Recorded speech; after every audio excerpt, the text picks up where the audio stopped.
Eu quero convidá-los nessa manhã a abrir mais uma vez as Escrituras no livro de Malaquias. Malaquias, capítulo de número 3.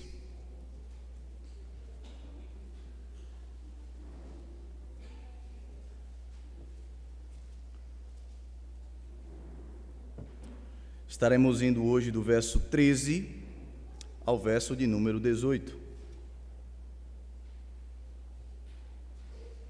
Malaquias 3, verso 13 ao verso 18.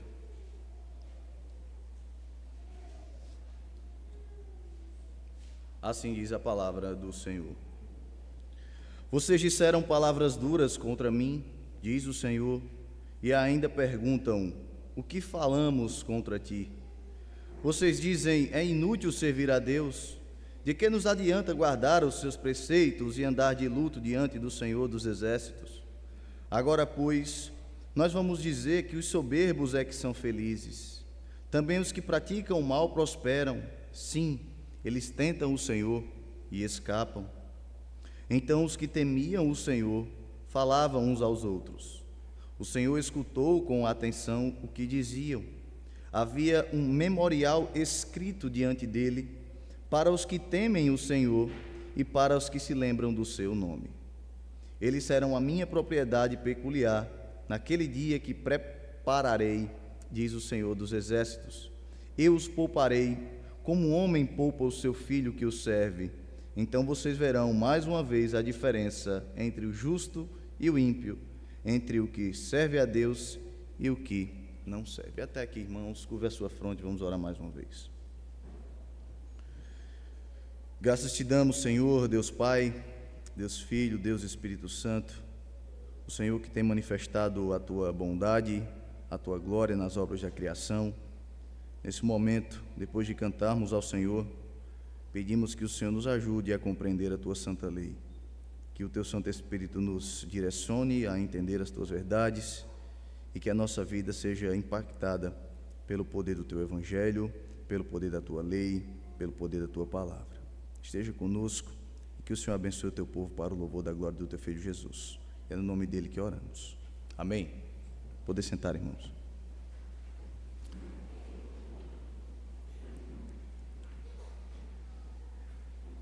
O texto de hoje nos permite pensar na maneira como a obediência ao Senhor é enxergada pela ótica do mundo e como, de fato, os cristãos enxergam as casas que os ímpios constroem.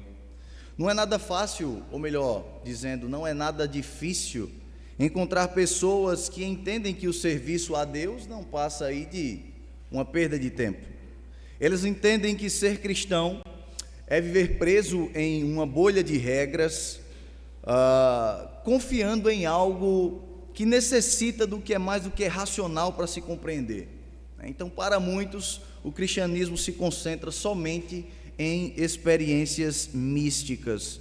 E entre tantos argumentos que são levantados contra a fé cristã, destaca-se as irregularidades do mundo. Porque como pode Deus ser um Deus amoroso quando o mundo se encontra em meio a tanta calamidade, né? E se não há justiça em Deus, por que nós devemos servi-lo?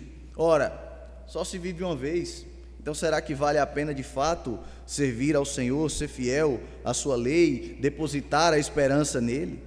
Se é tão bom seguir a Cristo, por que nós enxergamos tantos ímpios prosperando, enquanto muitos justos sofrem aflições? Eles zombam de Deus ao mesmo tempo que gozam de paz. Então, onde há a coerência aqui? Qual é a coerência disso? Alguns, assim, têm fraquejado na fé. Muitos cristãos têm se deixado levar por esses argumentos e têm passado a desejar aquilo que pertence aos ímpios. E hoje nós meditaremos em um trecho das Escrituras, irmãos, que nos ensina que a justiça de Deus se revela para o justo e também para o injusto, mas não por meio das coisas que eles gozam aqui na terra, mas por causa do destino que eles terão. Você pode até desejar a prosperidade dos ímpios na presente era, mas você nunca desejará o que os espera na era vindoura. Mas para entendermos como essas verdades aqui elas se manifestam, é importante que você entenda que nos últimos anos do período do Antigo Testamento, o povo de Judá estava mergulhado em um mar de pecados. Entre os anos 500 e os anos 600 a.C., Deus havia levantado uma nação, a saber, a Babilônia, para que o povo fosse oprimido em razão da incessante idolatria e falta de arrependimento. E como consequência, parte do povo foi levado para a Mesopotâmia, outros foram levados para o Egito, outra parcela foi dispersa, alguns morreram, e os que foram levados pela Babilônia permaneceram cativos por 70 anos. Depois de um tempo, Deus trouxe o povo de volta à terra prometida, ou pelo menos parte do povo, nem todos voltaram, né? Alguns preferiram ficar na Babilônia, outros preferiram ficar no Egito. Os irmãos podem ler depois os livros de Esdras e Neemias, que registra exatamente esse período aqui. Foram homens levantados pelo Senhor para liderar o retorno de Israel à nação, à terra prometida. Mas quando esse grande contingente de judeus voltou, irmãos, eles achavam que gozariam de um período maravilhoso.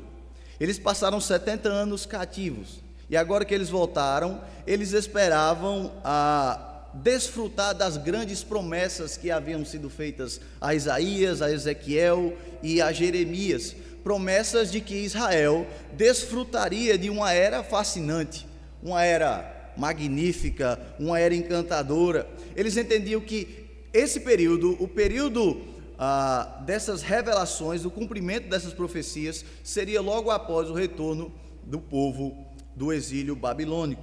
Só que 100 anos se passaram desde o retorno e as coisas não estavam acontecendo conforme eles esperavam.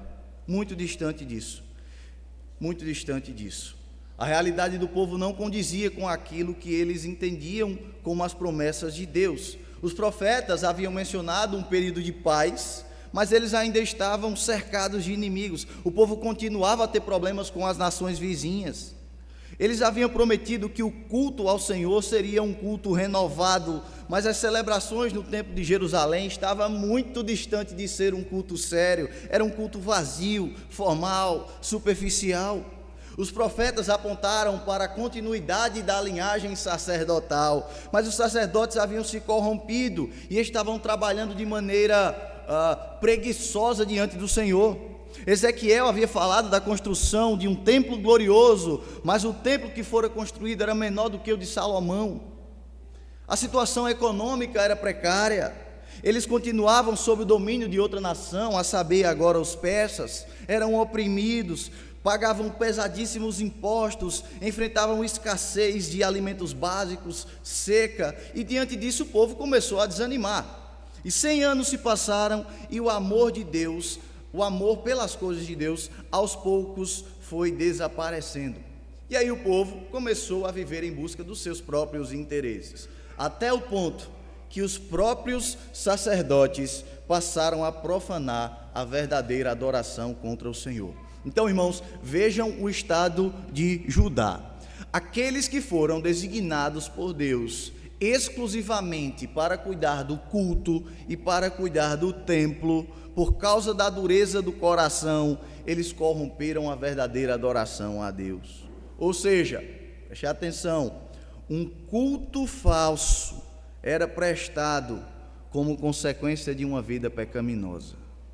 E é nesse contexto que o Senhor faz surgir o profeta Malaquias. Suas palavras, portanto, alcançam um povo desiludido, um povo desanimado, um povo apático no seu compromisso com o Senhor, um povo cheio de dúvida. E qual era a consequência disso? Não podia ser outra: uma vida pervertida e um culto distorcido. E para acusar os pecados de Judá, Malaquias age como um mediador entre Deus e o povo durante 6 conflitos, ou também chamados 6 oráculos. Então o livro de Malaquias se divide basicamente em 8 partes. Nós temos uma pequena introdução, temos 6 oráculos, 6 conflitos entre Deus e o povo, e temos também uma conclusão no final. E cada uma dessas discussões segue-se uma mesma estrutura.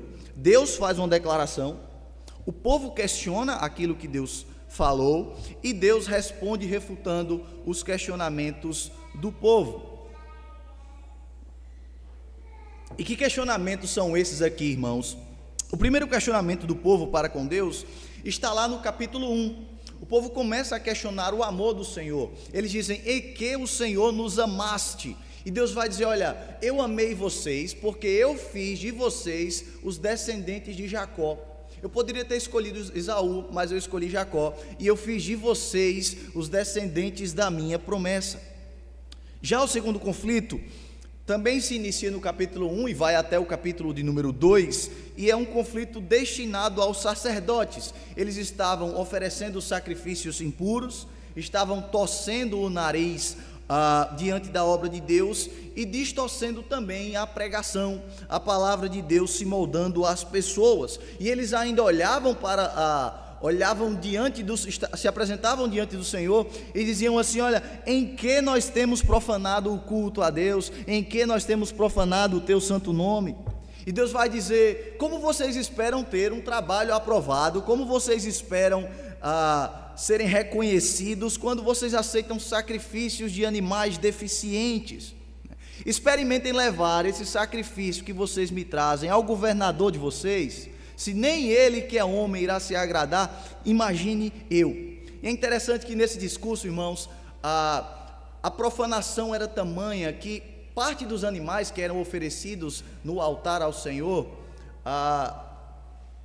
nem todas as partes eram oferecidas, né? Eles cortavam algumas partes dos animais. As fezes, por exemplo, era queimada fora do arraial, né? Mas o que estava acontecendo é que os próprios sacerdotes estavam queimando também as fezes dos animais no altar do Senhor. E a figura de linguagem e a maneira como o Senhor repreende é interessante, né? Porque ele vai dizer lá no capítulo 2, olha, eu passarei no rosto de vocês, as fezes desses animais que vocês me oferecem como sacrifício, para que vocês entendam que eu lhes dei uma ordem. Da mesma forma, reprovarei também a descendência de vocês, porque vocês trocaram as minhas instruções para agradar as pessoas. Já o terceiro discurso, ainda no capítulo 2, é um discurso que denuncia os homens que estavam trocando as suas esposas por mulheres pagãs. Sim, os homens estavam abandonando as suas esposas, contraindo novas núpcias com mulheres mais novas, né? E levando elas para o culto, para servir ao grande Deus Yahvé, como se fossem as suas próprias esposas. Então eles se jogavam no altar em lágrimas, eles lamentavam, eles gritavam e diziam: Senhor, nós estamos em paz com o Senhor, mas o Senhor não está em paz conosco. Nós clamamos ao Senhor, o Senhor enxerga as nossas necessidades, e por que o Senhor não nos aceita? Esse era o estado do povo. Mas ainda há um quarto conflito, que é quando o povo questiona a justiça de Deus, diz assim: como o Senhor pode ser um Deus justo? Nós servimos ao Senhor, nós fazemos aquilo que o Senhor designou para que nós fizéssemos, mas por que quem prospera são os ímpios? Qual é o motivo pelo qual nós estamos passando por tanta dificuldade? Será que vale a pena de fato servir ao Senhor? E Deus vai dizer: olha, vocês estão me cansando com as suas palavras. Eu vou enviar um mensageiro e depois eu mesmo vou habitar entre vocês para fazer aquilo que vocês não conseguem. Já o quinto conflito, no capítulo 3, o povo estava roubando a Deus nos seus dízimos e nas ofertas. Então, ora, aquilo que deveria sustentar o templo, aquilo que deveria sustentar as classes mais pobres, os órfãos, as viúvas, aquilo que deveria em parte ser sacrificado ao Senhor, estava sendo retido por grande parte das pessoas. Eles estavam sendo negligentes quanto às suas responsabilidades na obra de Deus, e eles ainda diziam: olha, em que nós temos te roubado? Em que nós estamos te roubando? E Deus diz que é por causa disso que aquele povo estava sendo amaldiçoado. Eles eram amaldiçoados com gafanhotos devoradores e com a falta de chuva. E hoje eu quero meditar com vocês a respeito do último conflito entre Deus e o povo. Agora, Judá estava olhando para os seus opressores, e após tantos questionamentos, eles estavam levantando mais uma discussão aqui. Será que vale a pena de fato servir ao Senhor? servir ao Senhor? Existe alguma vantagem em cultuar a Deus da maneira como Ele ordenou? Qual é o valor em quem cultua a Deus? Os ímpios prosperam, eles não amam a Deus, mas nós o adoramos e nós passamos necessidade. Então será que vale a pena de fato servir ao Senhor? Não seria melhor que nós fôssemos ímpios também? Porque assim nós desfrutaríamos das prosperidades e da liberdade que eles desfrutam. Então esse texto ele se divide dessa forma. Os 3 primeiros versos nós encontramos o questionamento do povo, e nos 3 últimos versos o Senhor vai responder esses questionamentos. Se você olhar comigo para o verso de número 13, o texto começa assim: vocês disseram palavras duras contra mim, diz o Senhor, e ainda perguntam, o que falamos contra ti? Primeiro, percebam que a estrutura desse diálogo é a mesma dos outros conflitos. Se vocês olharem ainda no capítulo 3, o verso de número 8, o povo dizia, em que te roubamos? Né? Se você for lá no capítulo 2, no verso de número 17, né? Em que nós o cansamos? Se você for lá no capítulo 1, no verso de número 2 também, o povo vai dizer, como é que nos amaste? Então esse é o mesmo modelo para todos os oráculos. Deus fala, o povo responde, e o Senhor também argumenta contra o povo. Essa é a estrutura que a gente vai ver também nesse texto aqui. Mas é importante que você compreenda que todos os questionamentos feitos desde o capítulo 1 até aqui mostram a mesma coisa a respeito de Judá. São diálogos que revelam uma coisa só: é o nível de cinismo e de endurecimento do povo.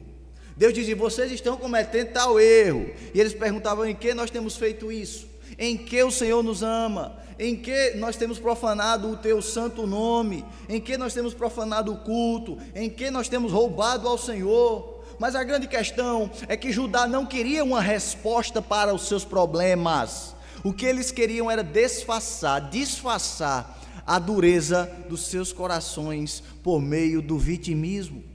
Eles sabiam exatamente que estavam pecando contra o Senhor, e as suas vidas eram testemunhas disso. Ora, eles abandonaram o culto verdadeiro, os sacerdotes passaram a oferecer sacrifícios impuros, os homens trocaram as suas esposas, eles reteram os dízimos, eles contribuíam com a necessidade das classes mais básicas de Israel. Então eles conheciam as suas faltas, eles sabiam que eles estavam pecando contra o Senhor. Então o que era esse questionamento por parte do povo de Judá? Era somente o reflexo da incredulidade deles.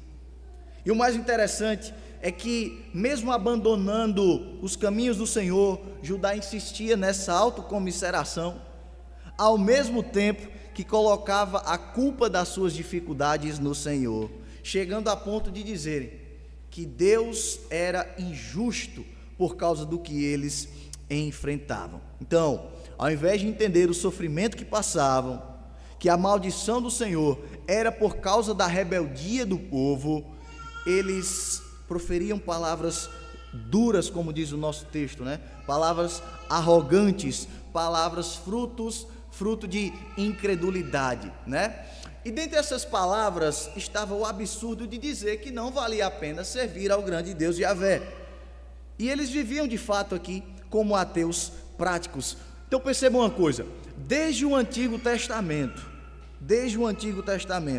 nós vimos que os homens apresentam uma tendência de associar a justiça de Deus com o seu bem-estar. Desde o Antigo Testamento. É impressionante o quanto o ser humano se coloca no centro de uma causa que não é sua. É impressionante isso. E esse problema era tão acentuado nos últimos anos do Antigo Testamento, que o povo não entendia mais nem a importância de servir a Deus. Nem a importância. Essas palavras duras ao Senhor não representavam somente uma revolta, não era somente a expressão de um coração sofrido, como se eles fossem coitadinhos, não. como se eles fossem vítimas da ira de Deus, o que não era o ponto, mas a idolatria. Essa era a ideia aqui. Era a idolatria que eles carregavam no coração, que eles centralizavam como centro da sua adoração, como também é hoje em dia, irmãos, como também é hoje em dia. Às vezes as pessoas reclamam, às vezes as pessoas acusam Deus, mas as suas reclamações não são queixas fiéis, não são queixas fiéis, mas são expressão de um coração egoísta. Muitas vezes é assim. Tem muita gente querendo ser coitadinho, querendo ser vítima diante de Deus, quando não olha para a própria culpa que tem diante do Senhor. E depois desses questionamentos, depois de questionarem cinicamente ao Senhor a respeito dessas palavras duras, o profeta vai dizer que palavras eram essas proferidas. Verso de número 14.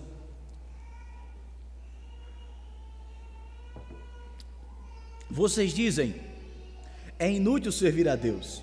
De que nos adianta guardar os seus preceitos e andar de luto diante do Senhor dos Exércitos? A questão era: não tem utilidade servir ao Senhor. Não há utilidade em servir ao Senhor. E aqui é importante que você se lembre que o livro de Malaquias foi escrito dentro de uma estrutura de culto, para denunciar os erros do culto ao Senhor, que consequentemente revelava a vida de Judá. E dentro dessa estrutura de culto, o povo estava dizendo que era inútil servir a Deus, como ele tinha dito, como ele tinha ordenado na sua lei. Percebam até o nível que Judá chegou, a ponto de dizer que aquele que os tirou do cativeiro babilônico há 100 anos não era digno de ser adorado, não era digno de ser adorado. E a vida deles testemunhava isso publicamente. Então percebam uma coisa: um culto bagunçado, um culto realizado de forma contrária ao que Deus instituiu, feito de qualquer jeito, é a expressão de um povo que diz que é inútil servir a Deus. Porque se eles se preocupassem em servir a Deus, eles cultuavam ao Senhor de maneira correta. É por isso que Judá cultuava de qualquer forma, sem se preocupar com o que Deus havia ordenado, porque eles não viam importância em servir ao Senhor. Era mero formalismo. Quando você não vê importância em fazer alguma coisa, você faz de qualquer jeito. Você não se atenta a fazer as coisas de maneira correta. É por isso que eles diziam: de que nos adianta guardar os seus preceitos? Não é isso? Verso 14: de que nos adianta guardar os seus preceitos? Percebam, irmãos, Malaquias nos surpreende, porque além de dizer que o povo questionava o fato de guardar a lei de Deus, ele ainda diz que o povo dizia que não valia a pena andar de luto, né? Não valia a pena andar de luto. Em algumas outras traduções, andar de luto é substituído por lamentar, né? Lamentar, que representa aí uma profunda tristeza e arrependimento. Só que ele acrescenta que esse andar de luto também não era andar de luto diante de qualquer situação, mas diante, conforme o verso 14 ainda, diante do Senhor dos Exércitos. Então como é que eles andavam de luto diante do Senhor dos Exércitos? Eles lamentavam, eles choravam, eles cobriam o altar de lágrimas, eles gemiam. Vocês veem isso no capítulo 2, verso 13, né? E enquanto isso, levavam uma vida completamente reprovável, entendendo que esse arrependimento hipócrita era necessário para que o Senhor pudesse se compadecer deles. Então seria como se ele estivesse dizendo: nós lamentamos pela situação, mas de que nos adianta? De que nos adianta chorar? De que nos adianta lamentar? De que nos adianta andar de luto? De que nos adianta nos arrepender? O próprio arrependimento não vale a pena diante do Senhor dos Exércitos. Notem que para eles, o arrependimento não tinha nenhum valor se não produzisse uma prosperidade terrena, uma prosperidade financeira. Mas sejamos um pouco mais específicos, né? Por que essas palavras duras? Por que essas palavras duras? Por que eles diziam que era inútil servir a Deus? Porque eles entendiam que não havia valor no arrependimento verdadeiro? Qual era o motivo que levou Judá a fazer esses questionamentos? O profeta ainda vai registrar no verso número 15. Ele diz assim: agora, pois, nós vamos dizer que os soberbos é que são felizes, também os que praticam o mal prosperam. Sim, eles tentam o Senhor e escapam. Então, eis a razão pelo qual eles estavam dizendo que não valia a pena se arrepender. Eles alegavam que ao invés dos filhos de Deus desfrutarem da bênção do Senhor, os ímpios é que prosperavam. A impressão que eles tinham é que os valores aqui estavam invertidos. Aqueles que deveriam ser castigados gozavam de paz, gozavam de benefícios, enquanto o próprio povo de Deus passava por perrengues, né? Então, ora, seria Deus injusto por trazer uma espécie de sofrimento para os justos, enquanto os seus inimigos prosperavam? Essa não é a primeira vez que esse questionamento foi levantado nas Escrituras. Muito pelo contrário, se vocês olharem o Salmo de número 73, vocês verão o que Asaf diz. Ele diz assim: olha, por pouco eu não me desviei, por pouco não me resvalaram os pés, né? Porque eu invejava os arrogantes quando via a prosperidade dos maus. Então, eles não têm preocupações, eles são saudáveis, eles não enfrentam aflições, mesmo zombando contra o Senhor, enquanto eu vivo castigado, enquanto eu vivo afligido. E no final, Asaf reconhece o motivo disso. Ele diz que mesmo em meio às aflições, mesmo em meio às dificuldades presentes, Deus o sustentava para que depois ele fosse recebido na glória. Então, a ideia é que vale a pena servir ao Senhor aqui, porque nós não havemos de sofrer na eternidade, ao contrário dos ímpios, Mas diferentemente de Asaf, irmãos, Judá não entendia que a prosperidade dos maus não estava associada ao relacionamento bondoso de Deus para com eles na eternidade. Eles só olhavam para o que era terreno. E o grande problema do povo é que eles esqueceram que há 100 anos atrás eles tinham sido tirados de um cativeiro.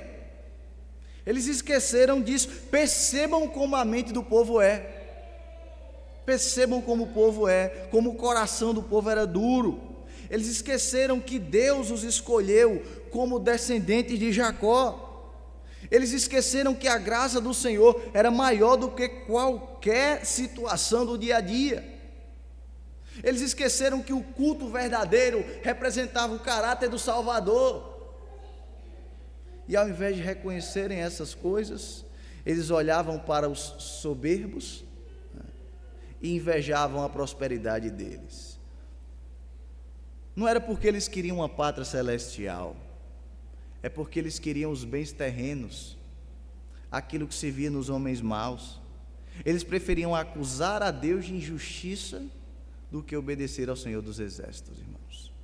E o texto diz que os ímpios tentam o Senhor, né? Esse tentam aqui é o mesmo termo que é utilizado lá no verso de número 10, né?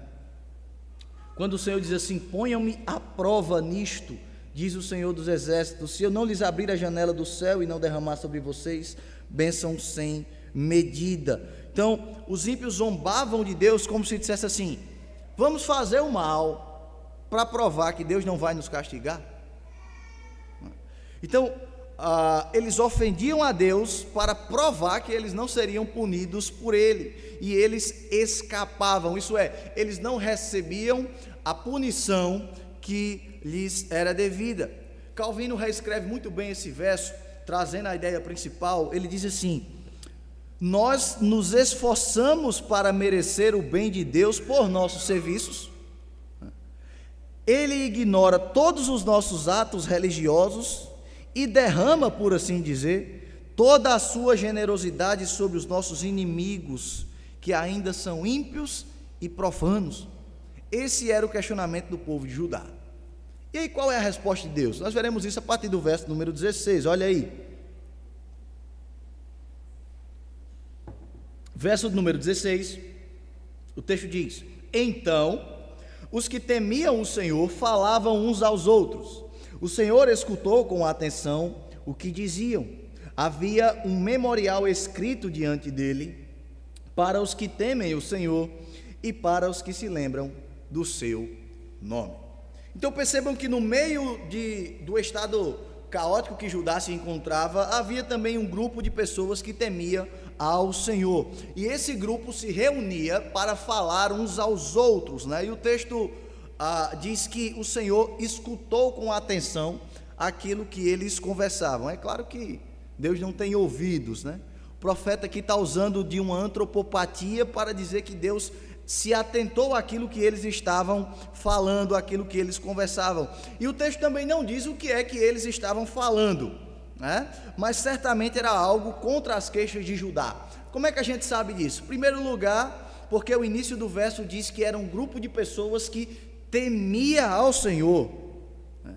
Era um grupo de pessoas que temia ao Senhor, ao contrário dos queixosos. E em segundo lugar, porque a própria continuação do texto, nós veremos quais são as promessas para ele. Ainda na continuação do verso, né, o texto diz que para esses homens havia um memorial escrito diante do Senhor. Mas eu quero chamar a atenção de vocês para algo que é bem interessante aqui. Percebam, não é o homem que considera a Deus, é o Senhor que escolhe quem será considerado por ele. Esse é um ponto importante, porque foi o Senhor quem escreveu o nome daqueles homens que estavam no seu memorial. Então, a verdade de Deus beneficia quem? Aqueles a quem ele escolheu. Comentando esse verso mais uma vez, Calvino diz assim: como então a verdade beneficiava apenas aqueles que temiam a Deus, não devemos nos surpreender que seja desprezada até hoje pelo povo em geral, pois é dado apenas a alguns obedecer a palavra de Deus, e a conversão do coração é o dom peculiar do Espírito Santo. Então, eis a razão pelo qual Paulo diz que o Evangelho é uma loucura para os que se perdem, né? Lá em 1 Coríntios capítulo 1, porque a verdade de Deus é para os que estão escritos no seu memorial, é para eles. Essa palavra memorial, ela literalmente no hebraico está assim, rolo de lembranças, né? É um rolo de lembranças, uma espécie de livro de recordação, no qual Deus estava aqui escrevendo o nome daquele povo que conversava, das suas ações. E esse memorial, ele aparece também em outras passagens bíblicas, né? Como esse livro memorial. Ele é chamado em outros lugares também de livro da vida. Então, se você der uma voltinha comigo na Bíblia, vá lá em Filipenses, capítulo de número 4.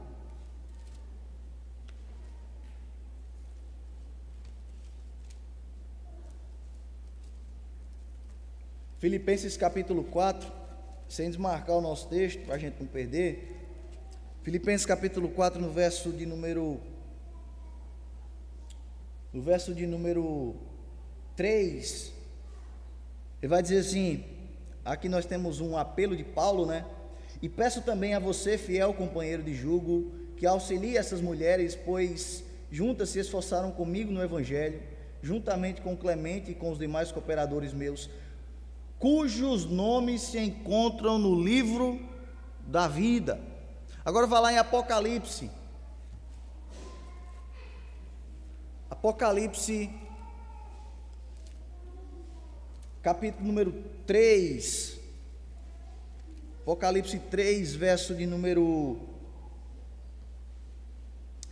5.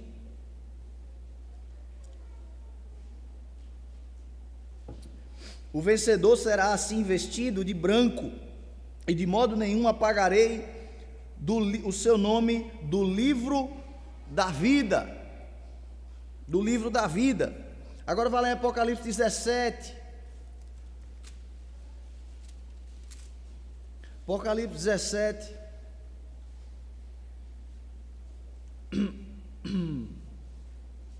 verso número 8. A besta que você viu era e não é mais, e está para emergir do abismo, e caminha para a destruição.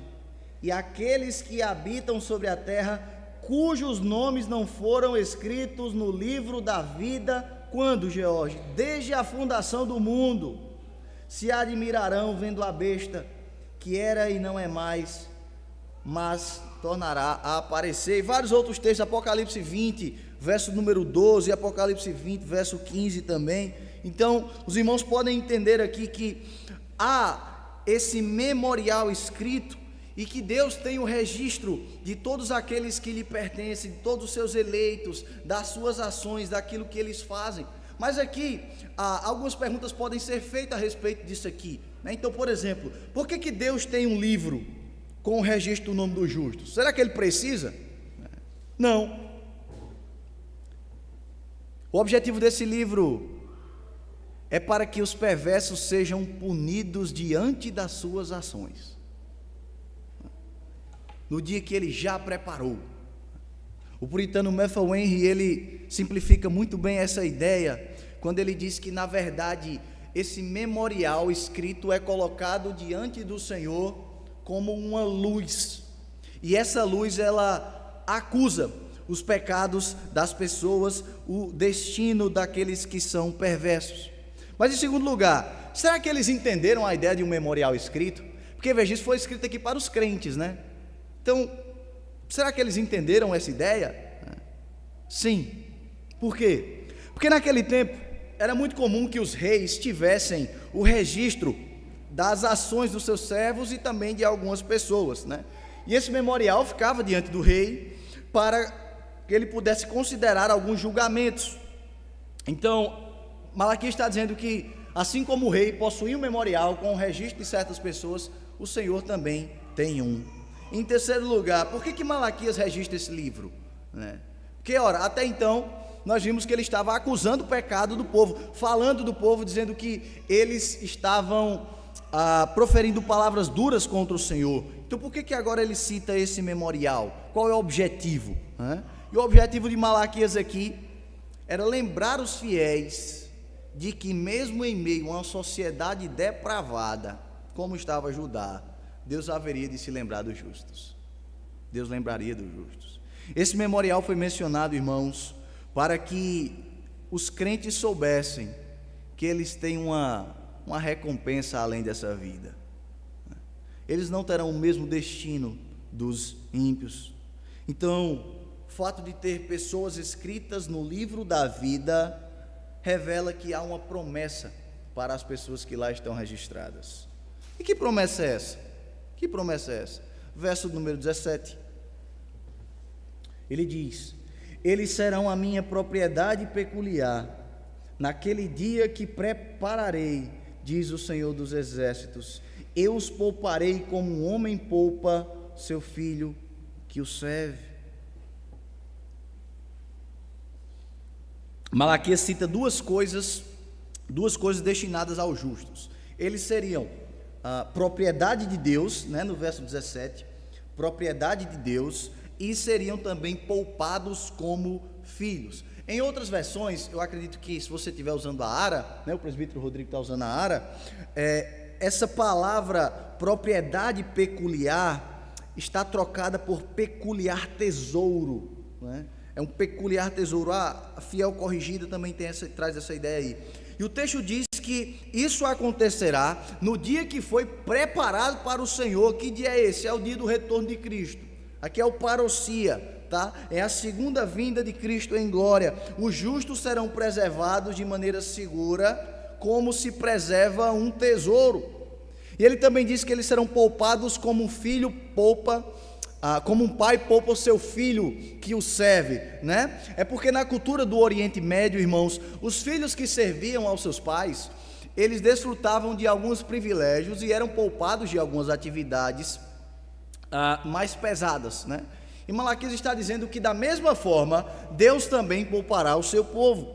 Ele será naquele dia um povo poupado, um povo guardado como um peculiar tesouro, e nesse dia ficará visível quem são os ímpios e quem serão os justos. Existe então uma diferença entre eles. Mesmo que Judá esteja cega pelo pecado, um dia todos os moradores reconhecerão quem são os justos e os injustos. Haverá um memorial diante dele, como uma luz que denuncia o pecado dos ímpios. E é por isso que no verso 18, para encerrar, ainda diz: então vocês verão mais uma vez a diferença entre o justo e o ímpio, entre o que serve a Deus e o que não serve.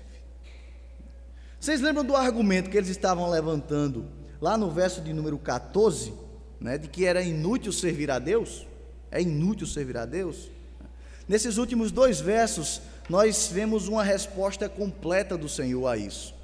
Os justos serão preservados, eles serão poupados como filhos, e vocês verão que há uma diferença entre os dois. Não há segurança para aqueles que não estão registrados no memorial do Senhor. É por isso que Judá não poderia fixar os olhos, irmãos, naquilo que era terreno, nos bens materiais, porque chegaria um dia que esses bens não teriam nenhum valor. Nenhum valor. As riquezas dos injustos não desceriam à sepultura com eles. É o que diz Davi lá no Salmo 39, no verso 6, ele diz assim: de fato o ser humano passa como uma sombra, em vão ele se inquieta, amontoa tesouros e não sabe quem é que vai ficar com eles, não sabe. Se há uma segurança e esperança para os que servem ao Senhor, há também um pânico para aqueles que estão longe de Deus, irmãos. E é assim que Malaquias vai concluir o seu livro. Nos próximos versos, irmãos, podem continuar lendo. Ele diz que o dia vem, que para os justos nascerá o sol da justiça, enquanto para os ímpios eles serão pisados pelo Senhor. O que a gente consegue aprender rapidamente com esse texto aqui? É que percebam, irmãos, o pensamento de Judá, o pensamento que Judá tinha a respeito do serviço ao Senhor, não é diferente dos nossos dias de hoje. Não é. Principalmente a mídia tem promovido e tem proposto que servir a Deus é algo inútil. É algo inútil. E um dos fortes argumentos usados por eles para defender isso é dizer que não há graça, o que nós chamamos de graça, ou não há bondade em meio ao sofrimento que se encontra pela terra. Isso faria de Deus um Deus injusto, e muitos crentes têm comprado essa propaganda. Quando você vai para uma faculdade, que eu sei, porque eu estive lá, é isso que o seu professorzinho maconheiro vai dizer, que não vale a pena servir ao Senhor, porque as irregularidades do mundo não comprovam a justiça de um Deus soberano. Então, ora, os ateus vão dizer: se Deus fosse bom, tamanhas maldades, inclusive contra os próprios crentes, não poderia acontecer. Logo, Deus não existe, porque se Deus existisse, ele não podia ser um Deus que presenciava essas coisas e não fazia nada. Os teólogos relacionais, também chamados de os teístas abertos, né, eles vão explicar, vão dizer assim: Deus não tem nada a ver com o mal, Deus não tem nada a ver com as irregularidades do mundo, Ele não permite essas irregularidades porque Ele não tem mais poder sobre elas. Ele criou as coisas e deixou as coisas acontecerem segundo o curso da própria história. Ele se esvaziou da sua própria glória. Ele criou o mundo e deixou que as coisas acontecessem, como se Ele desse corda em alguma coisa, né, e deixasse as coisas caminharem segundo o curso do homem.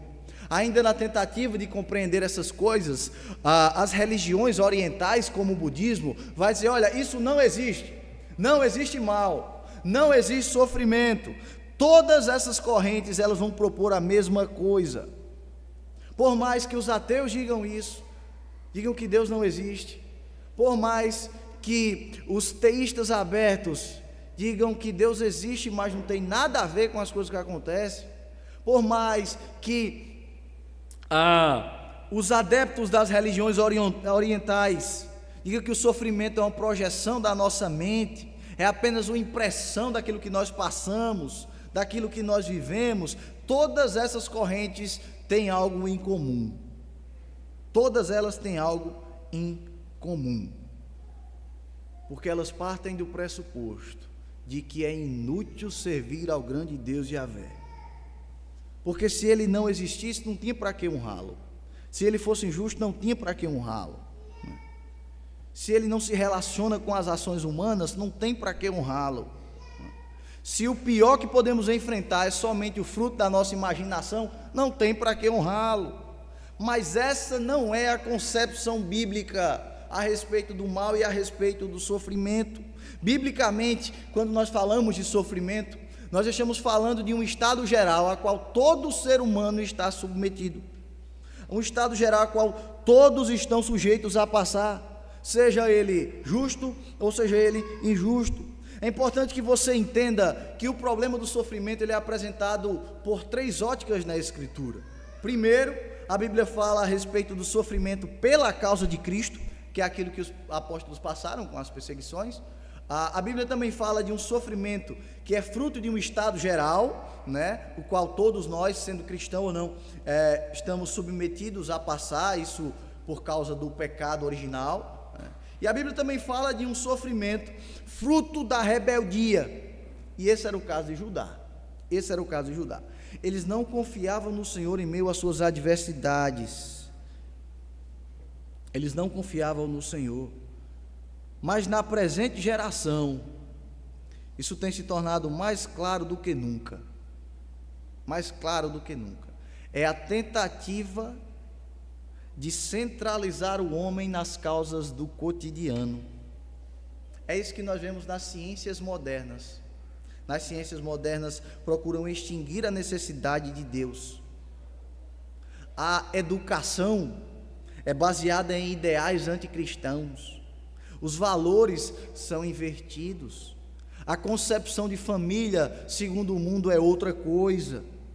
Então, de modo geral, a sociedade tem buscado a autossuficiência na lei dos homens, de forma que ser cristão é considerado loucura, é considerado leseira, é considerado chacota, é motivo de incompreensão, porque eles não entendem que Deus é quem triunfa sobre todas as coisas, inclusive sobre o sofrimento.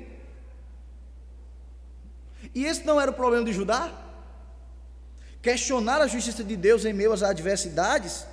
E quantos de nós também fazemos isso?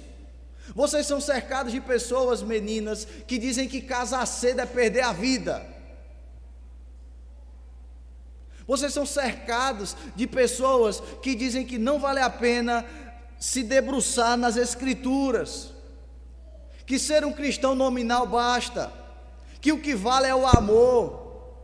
Vocês são alimentados com isso todos os dias. É assim que os nossos filhos muitas vezes são educados nas escolas, quando na verdade Deus tem nos dado tantas vezes prova da sua bondade. E o mundo está nos mostrando que mais importante do que glorificar a Deus é colocar as nossas causas acima dele.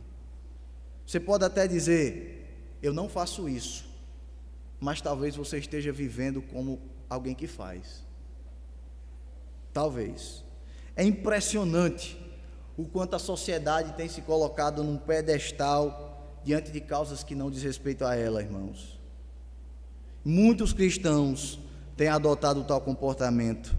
Eles dizem que não vale a pena servir ao Senhor, não vale a pena obedecer à sua lei, não vale a pena se arrepender dos seus pecados, porque eles querem ter o controle da história. É por causa disso. Ele pode não dizer, mas ele vive como?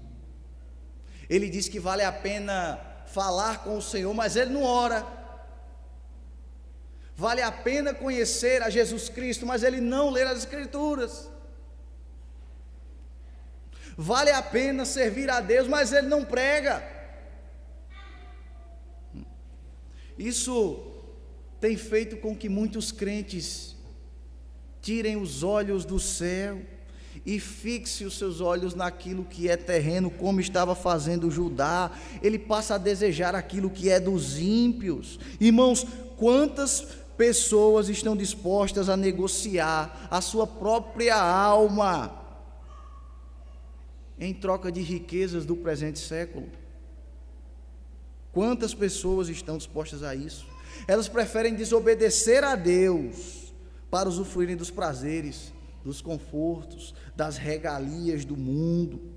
Não sejamos assim, não sejamos assim, porque aqui não é o nosso lar, não é aqui que está a nossa herança, esse não é o nosso reino, essa não é a nossa riqueza, nós não somos daqui.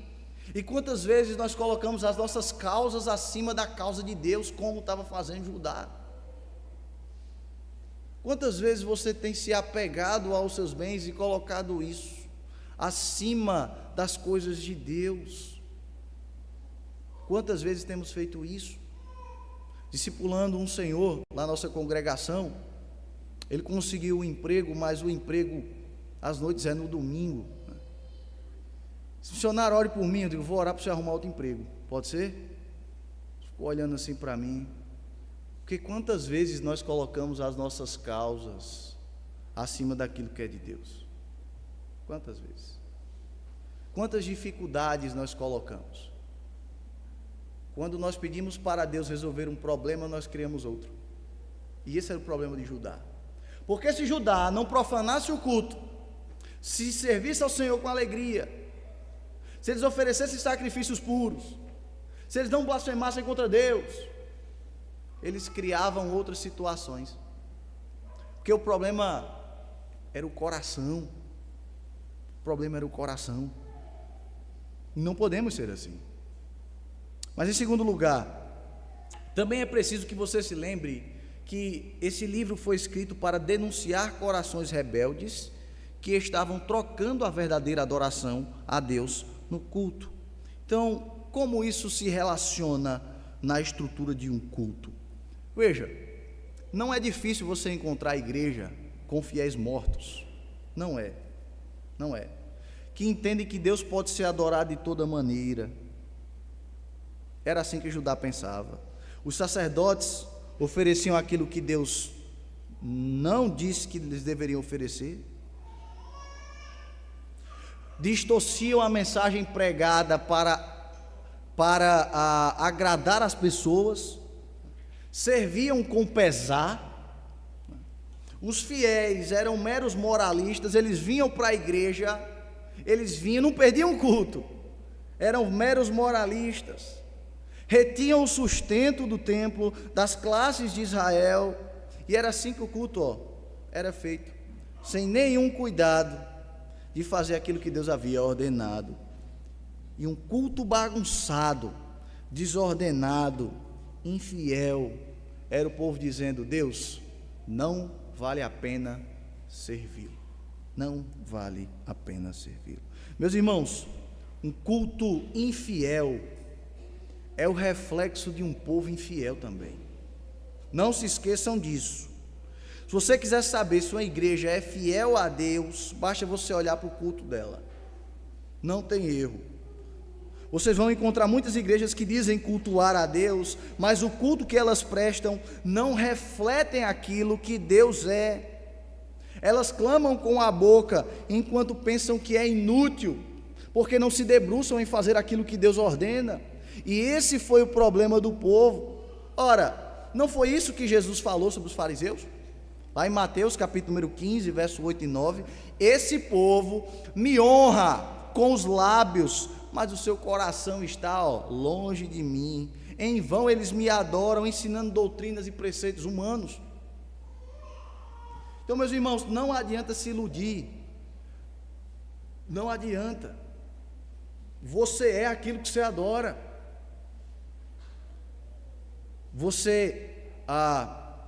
Vou até refazer a frase para não parecer uma dicotomia aqui, né? Você crê naquilo que você adora. Você crê naquilo que você adora. Então, se você adora um Deus de forma ignorante, é porque você também é um ignorante. A adoração a Deus está está diretamente ligada, associada à expressão do coração de um povo. Eu adoro o que eu creio. É por isso que um culto falso adora um Deus falso. É por isso que um culto bagunçado adora um Deus de bagunça. É por isso que um culto imoral adora um Deus imoral. Então, você vai ver por aí muita gente dizendo que adora a Deus, mas não é o Deus que se revela nas Escrituras, ponto. Não é. Então tirem da cabeça de vocês esse pensamento que foi colocado de que aonde fala de Deus, Deus está. Não está. Deus fala quando sua palavra é revelada. Deus fala quando sua palavra é revelada. Deus é quem diz como deve receber a adoração. Ele não deixou isso segundo as nossas imaginações. Foi isso que Judá fez. Vocês devem certamente lembrar do episódio dos filhos do sacerdote Arão. Eles acenderam o incenso, mas com um fogo estranho, não aquele que veio do altar de bronze. O que aconteceu? O Senhor os consumiu. Mas não era para acender? Era. Mas a ordem de Deus não é que você só faça. Você tem que fazer como Ele disse que tem que ser feito. Então, igrejas pragmáticas não adoram ao Senhor dos Exércitos. Elas adoram um Deus criado segundo a imaginação delas. Não é o grande Deus Yahvé. O Senhor disse lá em Amós, capítulo de número 5: afaste de mim os seus cânticos, porque eu não ouvirei as melodias que vocês me proferem. Ele disse aqui em Malaquias 2: vocês estão me cansando com suas palavras. Mas hoje em dia, a coisa mais comum do mundo é encontrar pessoas que cantam tudo, igrejas que cantam tudo, menos os atributos de Deus, que pregam tudo, menos as Escrituras. Elas envolvem tudo no culto. É um culto que tem pau de sebo, é um culto que tem show, é um culto que tem teatro, é um culto que tem rodopio, é um culto que tem testemunho, pseudoprofecias, é um culto que tem tudo, menos o que Deus exige nas Escrituras, menos o que Deus exige. Então, perceba, irmãos, se você quiser saber, ou se você quiser medir a fidelidade de uma igreja, olhe para o culto que ela presta ao Senhor. Isso é a marca de uma igreja saudável. E por último, da mesma forma como existiam os queixosos, haviam também os crentes fiéis. Foi o que nós vimos. O texto diz que o nome deles e as suas ações estarão registrados em um memorial escrito. Isto é, no livro da vida. Havia um livro com o registro daqueles que adoravam, que conversavam, que falavam a respeito do Senhor. Isso nos mostra que mesmo que o mundo se apresente da maneira caótica como está, Deus não esquece dos seus. Pode ter certeza. Seus amigos podem esquecer de vocês. Basta você pregar para eles. Ele não vai querer mais ser seu amigo, não. Eles vão esquecer de vocês. Sua família pode esquecer de vocês. Pode. Seu cônjuge ímpio pode esquecer de você também. Pode. Mas Deus não vai esquecer de você. Deus não vai. Por mais que a apostasia tome conta do presente século, por mais que o mundo esteja mergulhado no pecado, por mais que os valores estejam invertidos, Deus não esquecerá dos seus servos fiéis. Eles não serão condenados com o mundo. Romanos 8:1. Ora, agora pois não existe mais nenhuma condenação para os que estão em Cristo Jesus. Queridos, não há o que temer. Não há o que temer. Porque a Bíblia nos ensina que se o mundo se afogar no pecado, nós flutuaremos nas asas do Senhor, é o que diz o profeta Isaías. Se o mundo se perturbar, nós teremos descanso naquele que tem um abrigo seguro. Se o mundo incendiar, nós estaremos refrescados diante daquele que habita na sombra do Onipotente. Então, o que temer? O que temer? Seremos para sempre o seu tesouro, os seus filhos. Então, irmãos, não procurem encontrar no mundo a solução para as irregularidades que nós encontramos. Não invejem aquilo que perece. Não se refugiem na prosperidade dos ímpios, porque o nosso refúgio está no Senhor. Está no Senhor. E temos segurança disso. Jesus disse aos seus discípulos, lá em João 14, verso 1 a 3, ora, que o coração de vocês não fiquem angustiados. Credes em Deus e credes também em mim. Na casa de meu pai há muitas moradas. Se não fosse assim, eu já lhe teria dito, pois vou preparar-vos um lugar. E quando eu preparar esse lugar, voltarei e os receberei para mim mesmo, para que onde eu estejais, estejais vós também. Essa é a promessa para aqueles que têm o seu nome escrito no livro memorial do Senhor. Talvez você se pergunte, né? Eu achava que eu estava, mas agora eu não sei mais não.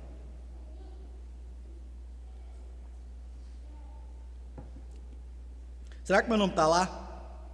Se você tem a Cristo como Salvador, se você vive para a glória dele, se você o ama de todo o seu coração, com toda a sua alma, com toda a sua força, com todo o seu entendimento, se você foi resgatado de uma vida perversa, trazido para a luz, que vive para a glória do Senhor, que a sua alegria está em servir a Ele, a resposta é sim. A resposta é sim. Sim. Mas se você não tem animosidade no Senhor, se você não entende a suficiência que o homem tem em Cristo, se você até o presente momento não enxerga a necessidade que nós temos daquele que é rico em graça, a resposta é não. Você pode ser o maior moralista da face da terra, suas cestas básicas doadas não vão salvar. Mas isso também não quer dizer que você não tenha a oportunidade de reconhecer o seu estado diante da necessidade que você tem de Cristo. Então, arrependa-se dos seus pecados, volte-se para o Senhor, confie nele, morra para os rudimentos do mundo.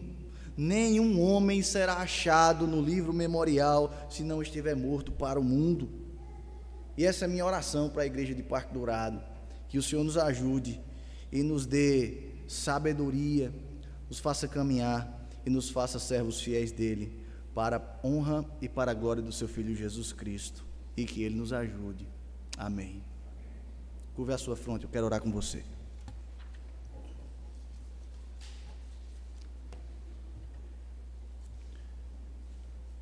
Senhor amado, mais uma vez em tua presença, nós nos deparamos com a tua lei. Tantas vezes o teu povo se dizia um povo fiel, quando estava profanando a tua palavra, profanando o teu culto, profanando a adoração, trocando a imagem do Senhor. Muitas vezes nós também agimos assim, Senhor, sem animosidade no serviço, sem o cuidado na adoração ao Senhor. Que o Senhor nos perdoe, nos ajuda a caminharmos como servos fiéis, como aqueles que desfrutarão das tuas bênçãos na eternidade, como aqueles que verão o reflexo do sol da justiça, Senhor. Que o Senhor nos ajude a caminhar como o Senhor nos ensina. Que o Senhor desperte no coração daqueles eleitos segundo o beneplácito da tua vontade a importância do serviço ao Senhor. E que o Senhor não deixe a tua igreja caminhar fazendo aquilo segundo vontade de homem, Senhor, mas aquilo que o Senhor institui na tua santa lei. Que o Senhor abençoe o teu povo e nos ajude a sermos encontrados no livro da vida, alegres, até o dia, Senhor, em que estaremos diante do Senhor, diante do trono do alto céu, cantando hinos de vitória. Seja com a tua igreja e que o Senhor nos abençoe. Em nome do teu Filho Jesus Cristo. Amém.